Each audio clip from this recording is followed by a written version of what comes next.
Bonjour à toutes, bonjour à tous, bienvenue sur la 7e illusion. Aujourd'hui, nous sommes grosso modo 40 jours après la mort de David Lynch, le cinéma tient encore debout. Je suis Skull Kid et je suis accompagné du boss de ce média, Sawyer. Comment tu vas, Sawyer? Bah écoute, comment ça va toi? Je crois qu'on n'a presque pas fait, si ce n'est presque pas du tout, je crois, On de n'a record jamais ensemble, fait, donc ça fait très plaisir. on n'a jamais On n'a fait de jamais fait de record. record ensemble. Ouais. On a fait des lives dont il ne faut pas, dont il est bon de ne pas parler, mais, Ouais, ce genre de truc, quoi. Et on a beaucoup shitposté sur ouais, bien sûr. les fameux Mais en plus, réseaux. c'est un film qui en vaut le coup, qui vaut le coup pour le coup, donc c'est Oui, qui plutôt vaut le cool. coup. Qui vaut le coup. Et d'ailleurs, ça fait 3 mois que je suis pas venu, donc je signale aux auditeurs que je suis toujours vivant, mais que c'était compliqué de me rendre au cinéma, donc je fais des rétro-critiques. Alors, dans le cadre de notre rétro David Lynch, nous revenons sur son deuxième long métrage sorti en 1980, The Elephant Man, un drame écrit avec Christopher Devore et Eric Bergen, avec au casting Anthony Hopkins et John Hurt et Freddie Jones. Un film photographié par Freddie Francis, mis en musique par John Morris et qui fut un succès commercial, notamment 2,4 millions d'entrées en France. Enfin, il faut noter Christopher Tucker qui a conçu le maquillage de l'homme éléphant.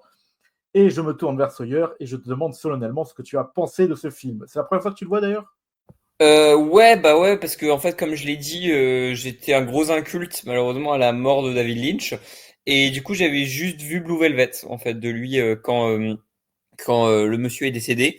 Donc, paix à son âme, évidemment, on en a déjà un peu parlé. Mais voilà, d'ailleurs, petite promo, n'hésitez pas, moi je l'ai pas encore vu parce que je vais pas me spoiler ou quoi, mais n'hésitez pas à aller voir la vidéo sur la chaîne de Jude Melon qu'il a faite avec Albator, donc deux membres de LCD, sur Twin Peaks, entre autres.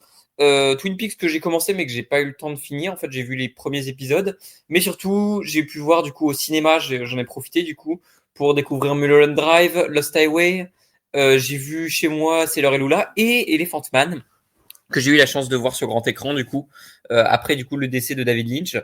Et c'est le film qui m'a attiré le plus de sa filmographie. En fait, globalement, j'adore toute sa filmographie, tout ce que j'ai vu. Je crois que le minimum que j'ai mis à un film de David Lynch, c'est un 4 sur 5. Donc, c'est dire le niveau, quoi. Mais faudra qu'on en parle quand même parce que je trouve que c'est mon film préféré à mon avis de sa filmographie. C'est bon, de toute façon on va crever l'abcès, on n'est pas là pour dire aux gens si c'est bien ou pas Elephant Man de David Lynch. Évidemment que c'est bien, mais en fait il y a un truc qui est particulier. Je trouve que c'est mon film préféré de David Lynch. C'est vraiment un chef-d'œuvre absolu, je trouve. Mais c'est un film qui est très en décalage finalement avec sa filmographie. On retrouve certains patterns de ce qu'il veut raconter dans son cinéma et de sa mise en scène, mais c'est quand même un film qui est assez en décalage. Mais pour répondre, voilà, dans les grandes lignes, oui, pour moi, c'est un monstrueux chef-d'œuvre Elephant Man. Et toi, qu'est-ce que tu en as pensé? Alors moi, c'est la première fois que je le vois aussi. Je connaissais un peu David Lynch, notamment je stan Mulholland Drive comme tous les jeunes blancs de mon âge. C'est les jeunes cinéphiles blancs de mon âge. On est là, hein. Mais, ouais, bah oui, hein, tu connais. En fait, je connaissais pas trop la première partie de carrière de David Lynch, donc j'ai pas vu Eraserhead, notamment qui est son premier long métrage, et j'avais pas vu The Elephant Man, qui est son deuxième, qui partage, de ce que je sais d'Eraserhead, ça partage certaines similarités, notamment dans la direction artistique. Mais en fait, je m'attendais, je dois dire, j'aime beaucoup David Lynch, mais là, pour le coup, je m'attendais à un mélodrame de commande à Oscar, un peu facile. Et bah, ça m'apprendra à douter de David, parce que oui, il est fort quand même, le Boog. C'est plus qu'un simple mélodrame quand même, rien Mais qu'au c'est vrai niveau que de c'est la, de ce qui la est mise en intéressant, scène et de c'est la que ça direction pourrait être, artistique. bah, ça pourrait être à n'importe quel moment un truc très académique ou quoi, et il arrive à le transformer pour en faire vraiment un truc à lui. Et c'est pour ça que même si je trouve qu'il est très particulier comparé au reste de sa filmographie, je trouve qu'il a quand même quelque chose de très ancré en fait dans son cinéma. En fait, il est à la fois très différent et assez en disons en adéquation avec son cinéma pour échapper à l'académisme, au truc dans lequel il aurait pu tomber effectivement. Oui, et d'ailleurs, en fait, dès que j'ai lancé le film, les premières images du film, il y a cette petite musique. Alors, c'est pas Angelo Badalamenti, il se connaissait pas encore. C'est pas son compositeur habituel. C'est un monsieur dont j'ai dit le nom, qui s'appelle John Morris. Mais il y a cette petite musique, genre boîte à musique enfantine. Et puis, il y a une scène directement de vision, de rêve. Vraiment, je me suis dit, ah bah ça y est, il y a déjà mon David. C'est avec les éléphants, la mère d'Elephant Man, et on Bah, dirait ça fait vraiment partie la des pub scènes pour qui s'ancrent PlayStation 2 vraiment qu'il a dans réalisée son là. cinéma. Ouais. Alors, de ce que je sais de Eraserhead, qui est un film très crasseux, très industriel, avec des monstres dégueulasses, et c'est quelque chose qu'on voit, la crasse sous la normalité, c'est quelque chose qui revient souvent dans le cinéma de David Lynch, notamment dans cette scène d'intro de Blue Velvet avec les fourmis. Je sais pas si tu te souviens, parce que tu l'as vu il y a Oui, avec longtemps, le je sang crois. et tout, oui, bien sûr. Oui, non mais tu sais, il y a les petites villes idylliques, la petite ville C'est idyllique de vrai, la oui, banlieue oui. américaine des années 60, et tout d'un coup on zoome sur l'infiniment petit, on voit les fourmis en train de bouffer le mec qui fait une crise cardiaque. Et C'est là, vrai que c'est c'est, en l'inverse fait, en c'est fait. vrai que c'est un truc qui s'ancre vraiment. C'est les espèces de trucs qui dérangent et qui mettent mal à l'aise dans un cadre tout à fait naturel ou tout à fait presque puritain en fait des États-Unis, quoi. Oui, voilà. En fait, c'est pas une volonté de montrer que derrière les apparences, il y a quelque chose de sombre. Et là, c'est un peu l'inverse. C'est derrière les apparences sombres de ce monde en noir et blanc, avec des freak shows, avec cette Angleterre victorienne de la révolution industrielle pardon. Euh, et de cette ambiance, on en sort quelque chose de beau à travers le personnage le plus physiquement monstrueux, donc l'homme éléphant, John Merrick, qui est donc, pour ceux qui ne connaissent pas l'histoire, c'est un homme affreusement déformé du visage notamment. Et ça fait sortir quelque chose de beau, quelque chose de lumineux de cet enfer industriel et glauque. Et en ce sens, c'est un peu l'inverse de Eraserhead, de ce que je sais, et de Blue Velvet. La fin, sans spoiler, la fin est un peu un miroir déformant de celle de Mulholland Drive, je trouve. Je sais pas ce que tu en penses. On en parlera Ouais, peut-être on dans la peut zone spoiler. l'interpréter comme ça. Après Mulholland Drive, il y a plus un truc du. En fait, les deux parlent d'un espèce de rêve déchu, plus ou moins. On peut l'interpréter Oui, comme ça, voilà. la fin de Mulholland Drive et la fin de celui-là. Mais en même temps, il y a quand même quelque chose de très lyrique dans la fin d'Elephant Man, là où la fin de Mulholland Drive est plus là pour, je dirais pas forcément nous faire réfléchir, mais appeler à la réflexion et appeler à justement la pensée extérieure, etc. Notamment de tout ce silencio, etc. Bon, on va pas Oui, spoiler Mulholland Drive et pour les gens qui l'ont pas vu, mais voilà. la fin de Mulholland Drive est beaucoup. Ah, tu l'as pas vu? Je crois que tu l'as vu au cinéma. Ah si, si, je l'ai vu, mais pour les gens qui ne l'ont pas vu, on va pas spoiler la Ah, fin pour les gens justement. qui ne l'ont pas vu. Oui, mais la fin est d'une tristesse absolue, alors que la Ouais. fin d'Elephant Man est peut-être un peu moins glauque. Ah, c'est compliqué. On en Euh, parlera en spoiler. On en parlera en spoiler pour le coup, mais. oui, voilà, on parlera en spoiler. Euh, le film est donc un mélodrame sur le papier. C'est l'histoire d'un homme. Enfin, c'est une histoire triste d'un homme à qui il arrive tout plein de malheurs depuis la naissance. On peut le dire globalement, Alors, c'est pour juste pas. expliquer aux gens, c'est oui, c'est une femme enceinte qui a été piétinée par des éléphants. En gros, globalement, Oui, enfin, ça, c'est ce qu'on nous c'est ce que explique. raconte Et voilà.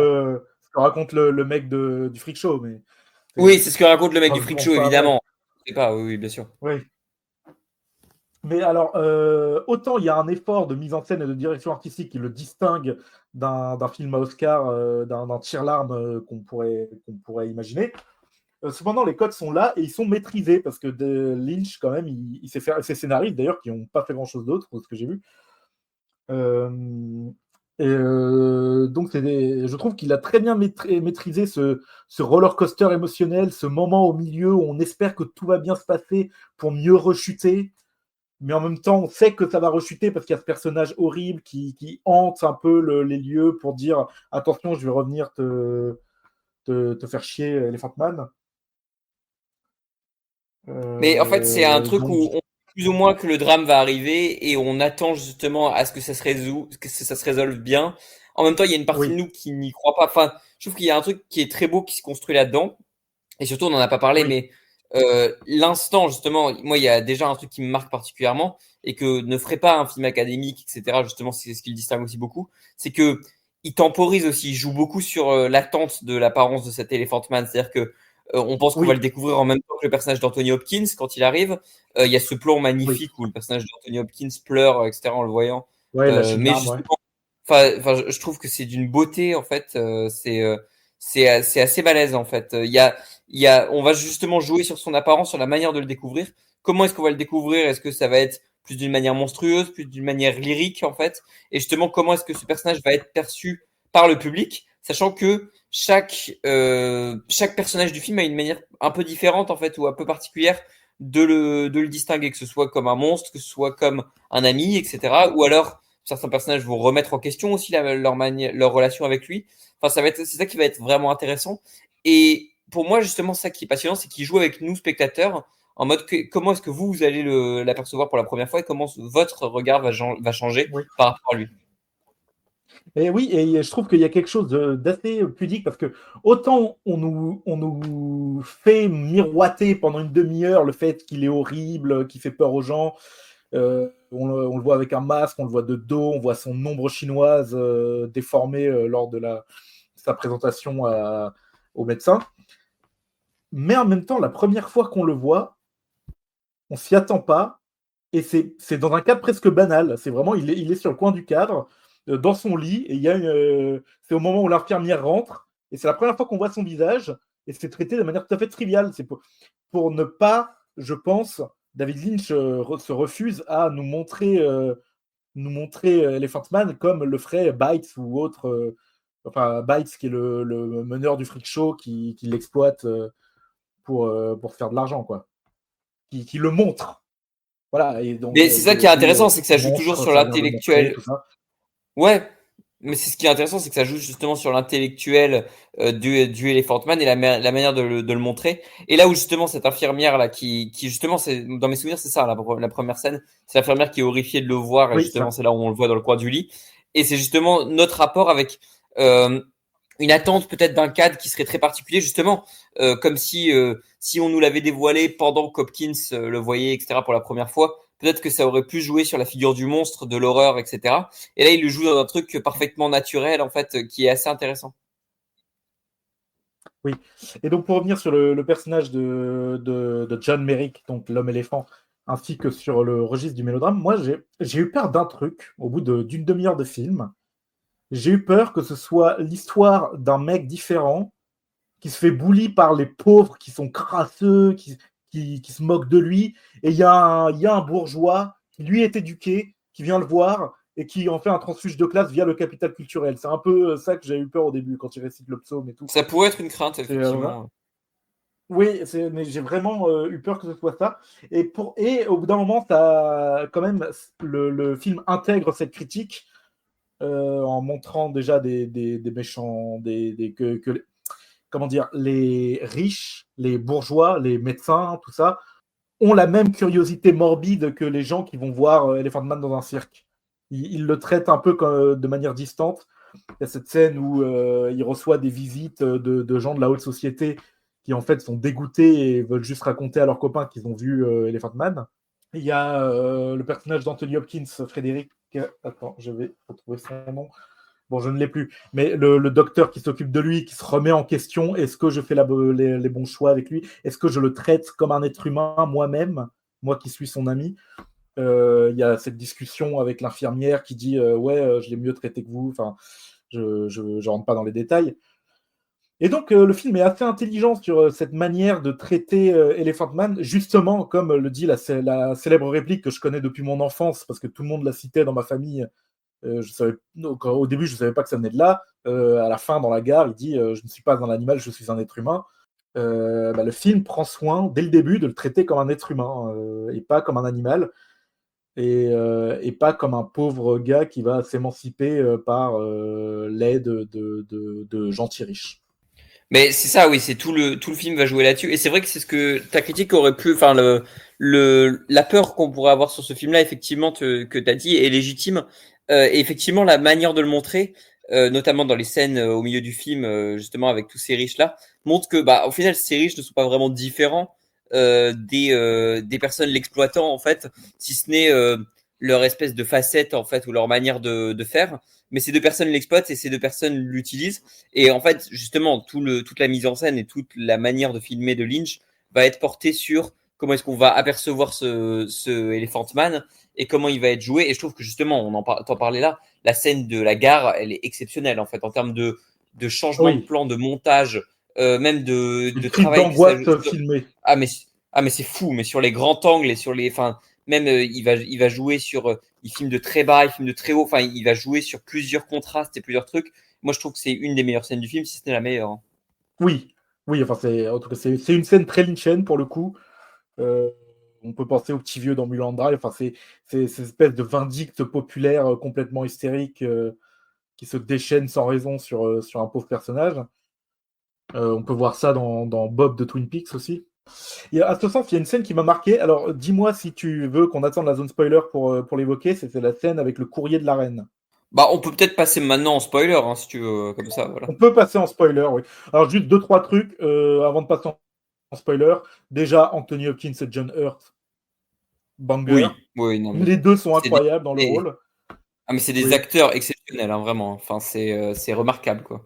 Ouais, John Hurt qui porte des maquillages. Alors, John Hurt, déjà, dont le personnage de John Merrick, Elephant Man, c'est inspiré d'une histoire vraie de Joseph Merrick, l'homme éléphant, dont le maquillage est fidèle quasiment à la réalité. Tu regardes des photos du vrai Elephant Man, et il est un peu moins effrayant, mais c'est les mêmes Oui. déformations, quoi. Ils sont vraiment fait Et chier à d'ailleurs, être fidèles. Alors qu'ils n'ont pas pour gardé son l'anecdote, nom, parce qu'en Je crois que Michael Jackson voulait récupérer le squelette du Elephant Man, justement du vrai le Elephant vrai Man, en squelette fait, de à la l'époque. dépouille.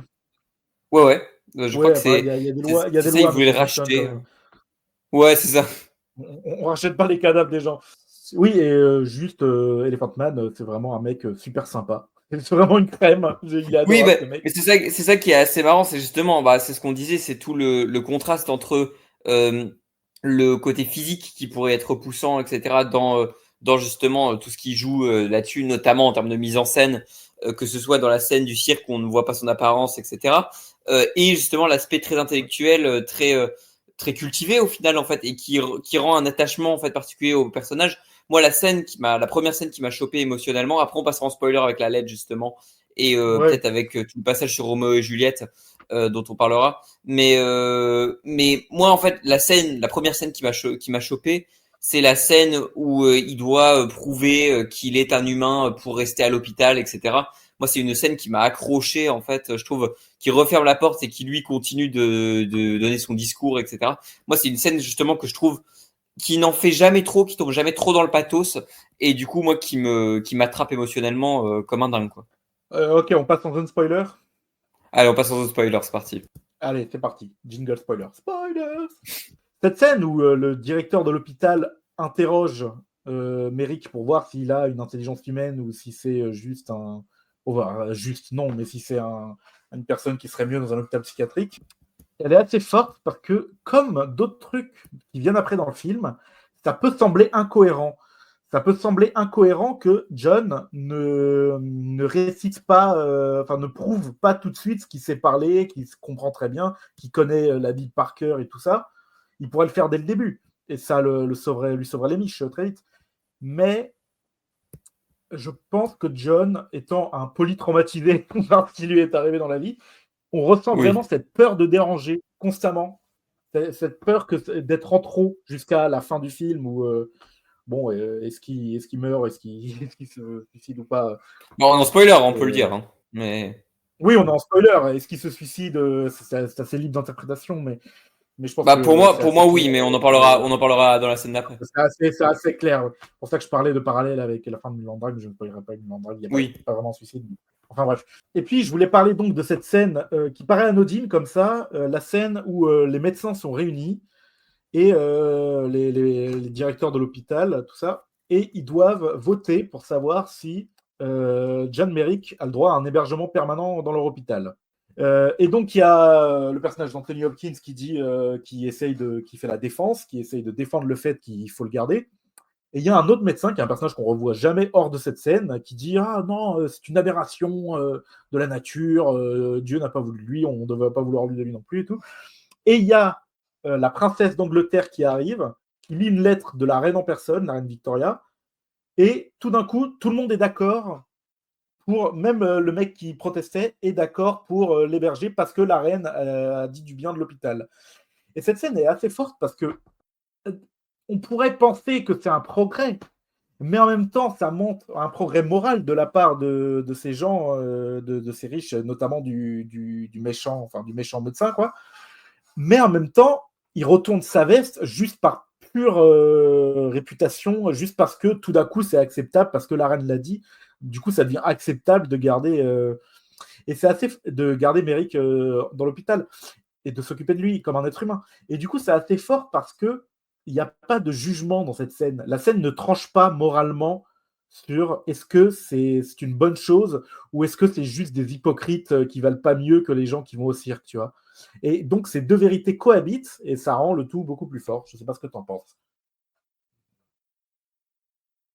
Mais c'est un parallèle qui est intéressant, effectivement. Et en fait, au final, c'est marrant parce que justement, on n'a pas vraiment l'impression que le Elephant Man, lui, porte un jugement sur la société ou sur un truc. Justement, lui, tout ce qu'il veut globalement, c'est vivre en paix. Voilà. Ouais. Mais il y a un vrai truc qui est intéressant en fait par rapport à ça, c'est que pour moi, Lynch montre justement et laisse justement aux gens le bénéfice du doute, même si on peut peut-être un peu analyser ce que lui en pense, etc. Et ce que lui montre à travers cette scène-là, et qui montre justement que le seul truc qui est plausible en fait, qui est littéralement sincère en fait et qui dit tout ce qu'il pense en fait et qui est vraiment d'une pure sincérité, c'est justement le personnage de John Merrick en fait. C'est le seul qui est vraiment d'une pureté absolue en fait.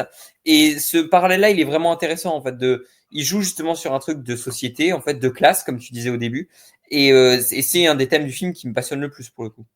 Oui, il y a quelque chose de classe et il y a quelque chose aussi d'un peu désespéré de ouais, les pauvres de Londres comme les notables sont tous des pourris.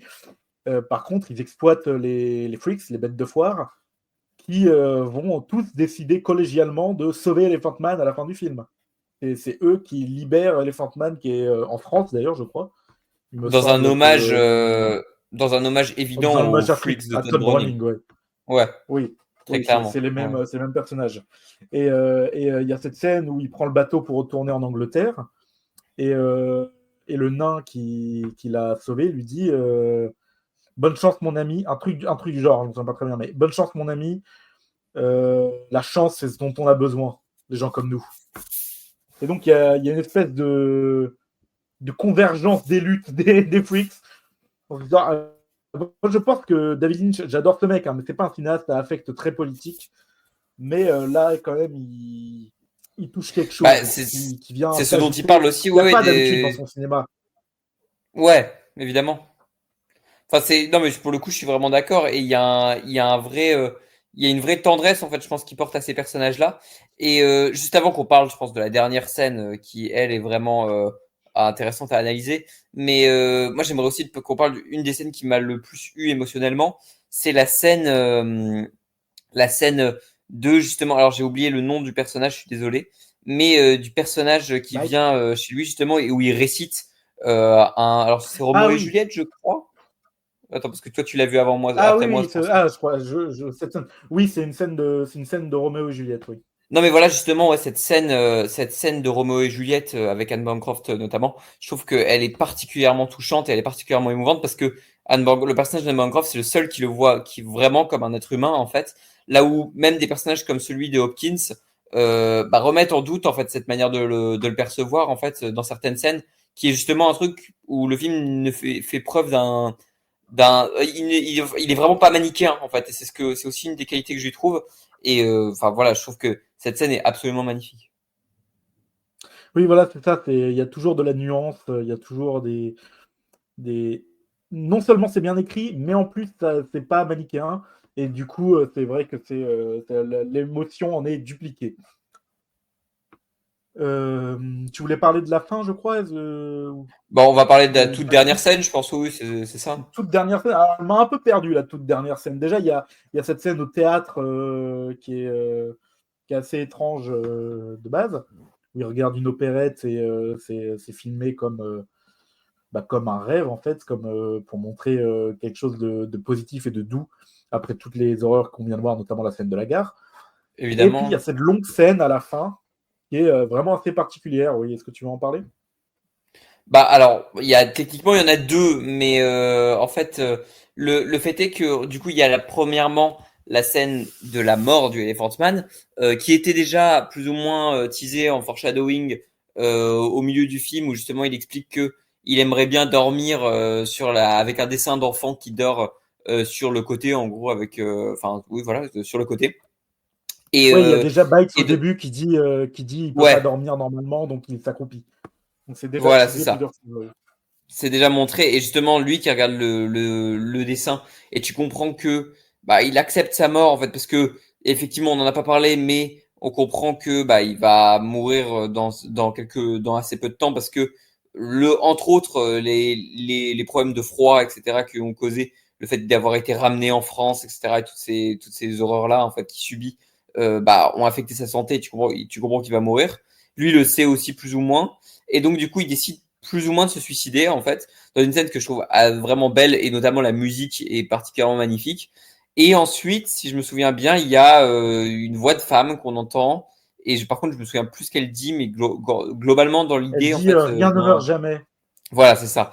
C'est comme C'est ça. vrai qu'effectivement, bah, effectivement, là où tu peux le dire, on spoilera pas Mulholland Drive, mais effectivement, là, on peut en faire un parallèle avec Mulholland Drive, effectivement. Mais en fait, disons que la fin de Mulholland Drive m'a plus laissé perplexe, mais c'est son but. Là où celle-là m'a plus laissé assez triste, en fait, et assez. C'est le but aussi du film, mais je trouve justement que bah, en fait, cet homme, en fait, par bon, son justement le fait de tout ce qu'il a subi, mais aussi par sa culture et son truc, montre qu'il ne meurt jamais. Mais c'est un message qui est assez flou, effectivement, comme beaucoup de films de Lynch qui sont assez abstraits. Mais Ouais, je, tous les je serais fins, curieux de ouais. savoir comment toi tu l'as interprété. Bah, moi, j'ai plus ou moins compris qu'il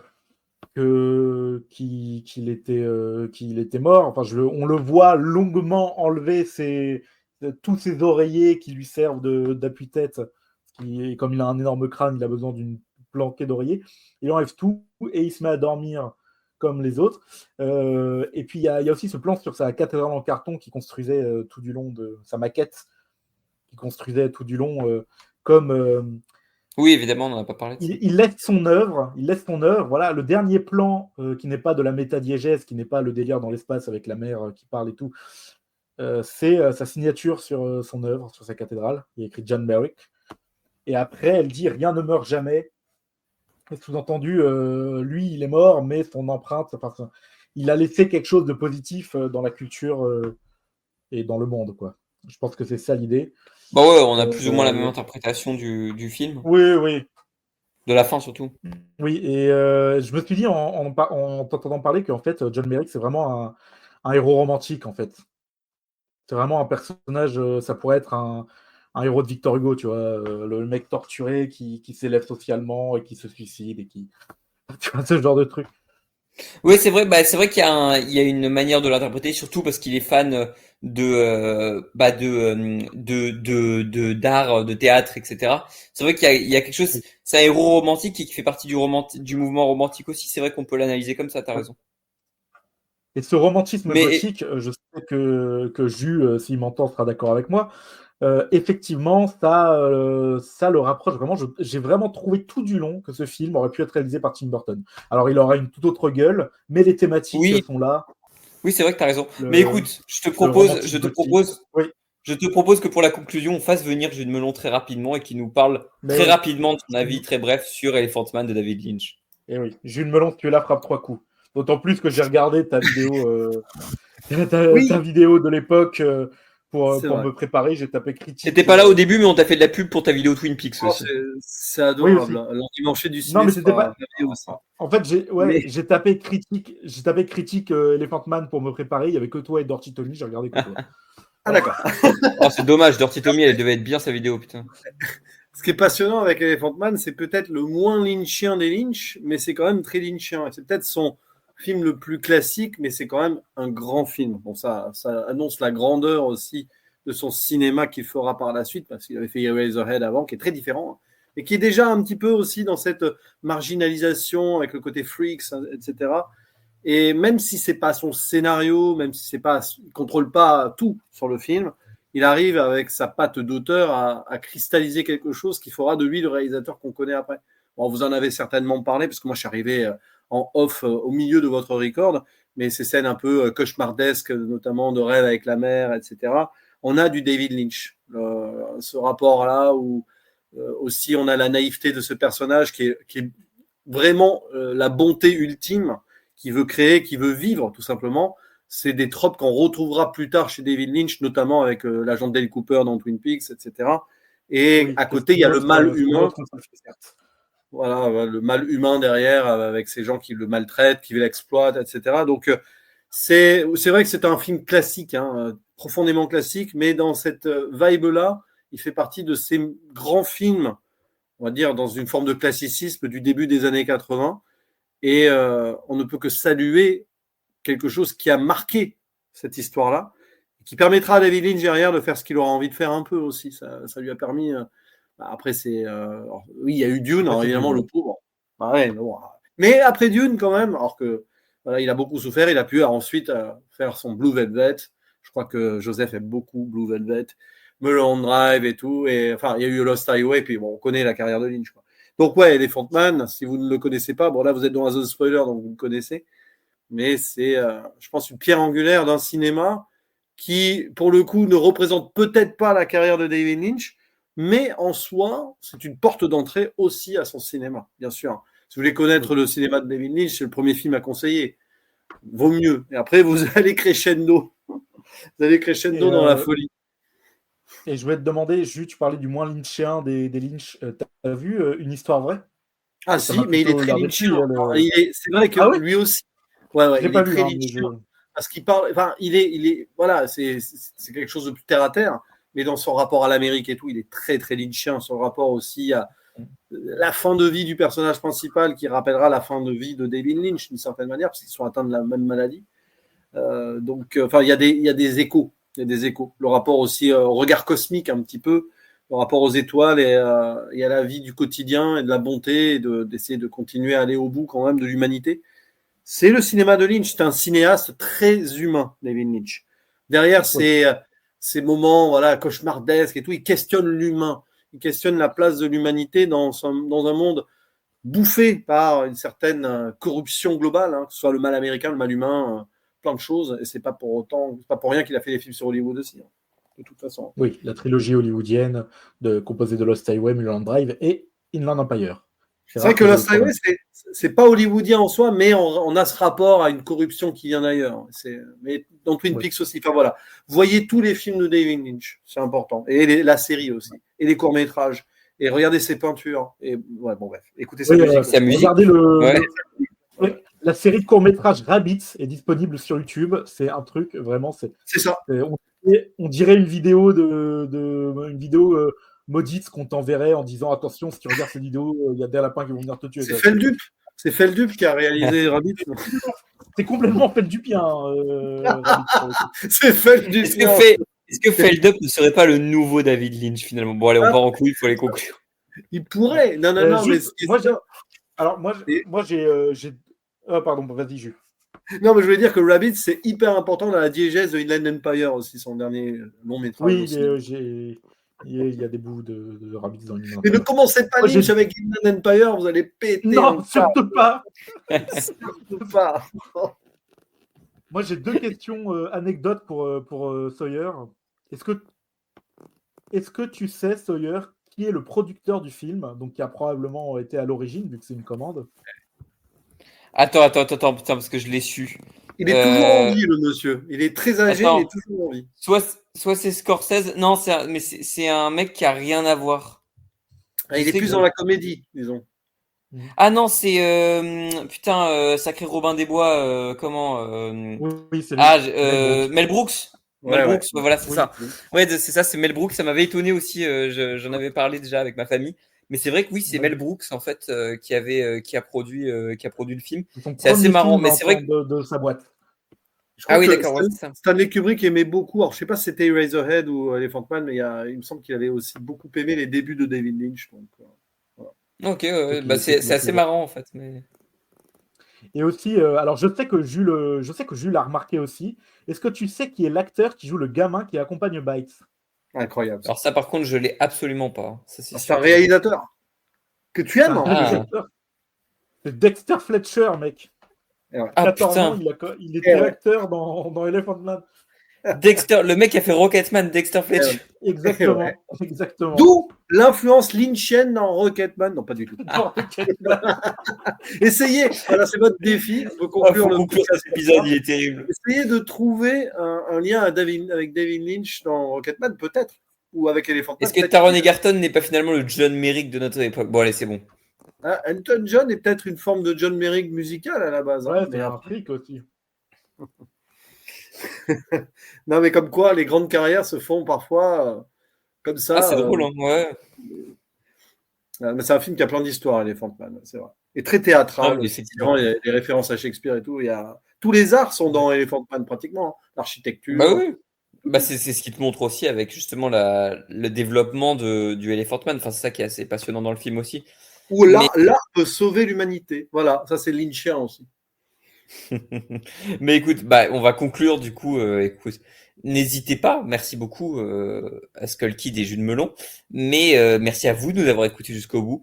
N'hésitez pas à écouter d'autres débats. Normalement, si on fait pas n'importe quoi, normalement, on devrait avoir un autre petit hommage à David Lynch sur la chaîne qui devrait arriver bientôt. Mais en attendant, écoutez, on vous dit à la prochaine et ciao ciao tout le monde. Bisous. Salut.